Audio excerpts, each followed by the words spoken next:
Hi students, welcome to వరండా race. ఈరోజు మనం నెంబర్స్ టాపిక్లోని డివిజిబిలిటీ రూల్స్ కోసం డిస్కస్ చేయబోతున్నాం. Okay, first of all rule for two. ఏదైనా ఒక నెంబర్ 2తో డివైడ్ అవ్వాలి అని అంటే కనుక అది ఖచ్చితంగా ఈవెన్ నెంబర్ అయి ఉండాలి. Any number is divisible by 2, it must be even. మనకి ఏదైనా ఒక ఈవెన్ నెంబర్ అని ఎలా చెప్పగలం మనం? సరి సంఖ్య అని. దాన్ని లాస్ట్ ప్లేస్లో 0, 2, 4, 6, 8 అని మాత్రమే ఉండాలి.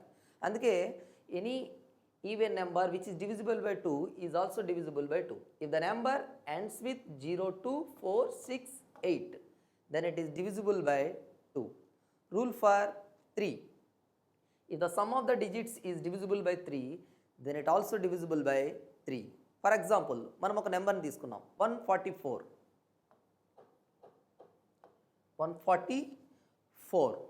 ఇక్కడ డిజిట్స్ ఏమున్నాయి? 1, 4, 4. ఇందులోని సమ్ ఆఫ్ డిజిట్స్ మనం చూసినట్లయితే 1 + 4 + 4 దట్ ఈక్వల్ టు 9. ఈ 9 అనేది 3తో డివైడ్ అవుతుంది. సో 9 అనేది 3తో డివైడ్ అవుతుంది కాబట్టి ఎంటైర్ నెంబర్ 3తో డివైడ్ అవుతుంది. సో 3కి రూల్ ఏంటి? If the sum of digits of a number is divisible by 3, then the number also divisible by 3. Next, rule for 4. If the number formed by last 2 digits is divisible by 4, then the number also divisible by 4. ఏదైనా ఒక నెంబర్లోని చివరి 2 డిజిట్స్తో form అయిన number 4తో divide అయితే ఆ number కూడా 4తో divide అవుతుంది. For example 248 అనే ఒక నెంబర్ నేను తీసుకున్నాను. 248 అనే నెంబర్ని తీసుకున్నాను. ఇందులో లాస్ట్ 2 డిజిట్స్ నెంబర్ ఏంటి? 48. ఈ 48 అనేది 4తో ఎగ్జాక్ట్గా డివైడ్ అవుతుంది. So 48 is divisible by 4, then 248 also divisible by 4. Rule for 4 ఏం చెప్తుంది? If the last 2 digit number of a number is divisible by 4, then the number also divisible by 4. Next rule for 5. ఇక్కడ చూడండి, 5 rule ఏం చెప్తుంది? If the last digit is 0 or 5. ఏదైనా ఒక నెంబర్లో last digit 0 కానీ 5 కానీ అయితే కనుక ఆ నెంబర్ 5తో డివైడ్ అవుతుంది. ఫర్ ఎగ్జాంపుల్ 30 తీసుకున్నాను. ఇందులో లాస్ట్ డిజిట్ ఎంత? 0. So it is divisible by 5. Next 45 అనే నెంబర్ని తీసుకున్నాం. ఇందులో లాస్ట్ డిజిట్ ఎంత? 5. So it is divisible by 5. So A number అయినా 5తో డివైడ్ అవ్వాలంటే లాస్ట్ డిజిట్ 0 కానీ 5 కానీ అవ్వాలి. Next rule for 6. 6 అనేది ఈవెన్ నెంబర్. సో 6తో ఏదైనా ఒక నెంబర్ డివైడ్ అవ్వాలంటే ఖచ్చితంగా అది ఈవెన్ నెంబర్ అవ్వాలి. నెక్స్ట్ ఈ 6తో డివైడ్ అవ్వాలంటే నెంబర్ మస్ట్ అండ్ షుడ్ 3తో డివైడ్ అవ్వాలి. Any even number which is divisible by 2 is also divisible by 6. మనం ఎలా చెప్తున్నాం?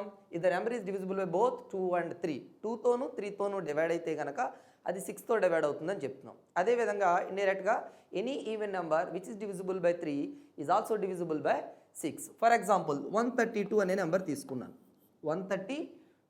ఈ 132 ఈవెన్ నెంబర్. ఇందులోని సమ్ ఆఫ్ డిజిట్స్ ఎంత అవుతుంది?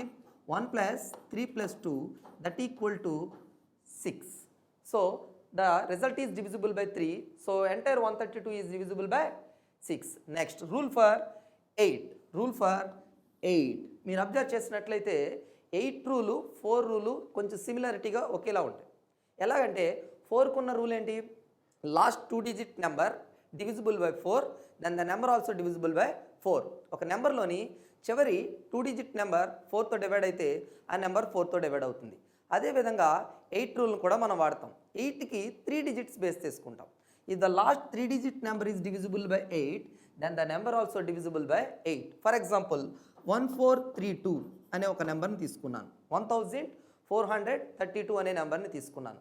ఇందులో లాస్ట్ 3 డిజిట్స్ ఏంటి? 432. ఈ 432ని 8తో డివైడ్ చేసామనుకోండి 54 టైమ్స్ డివైడ్ అవుతుంది.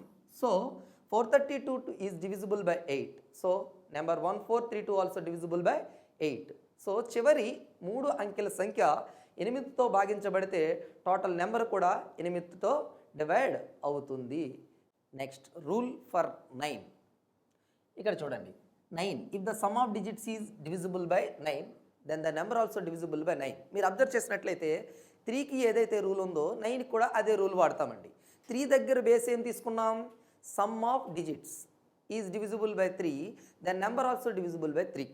ఏదైనా ఒక నెంబర్ 9తో డివైడ్ అవ్వాలంటే దానిలో సమ్ ఆఫ్ డిజిట్స్ కూడా 9తో డివైడ్ అవ్వాలి. For example 729. సో 729లో సమ్ ఆఫ్ డిజిట్స్ ఏంటి? 7 + 2 + 9 that equal to 18. So 18 is divisible by 9. So 729 also divisible by 9. Next rule for 10. మీకు ఈజీగా గుర్తుంచుకోవచ్చు. 10లో లాస్ట్ డిజిట్ ఎంత? 0. సో ఏ నెంబర్ అయినా సరే 10తో డివైడ్ అవ్వాలంటే దాని లాస్ట్ డిజిట్ 0 అవ్వాలి. Next most important thing rule for 11. మీరు అబ్జర్వ్ చేయండి. If the difference between sum of digits in odd places and digits in even places is 0 or multiple of 11.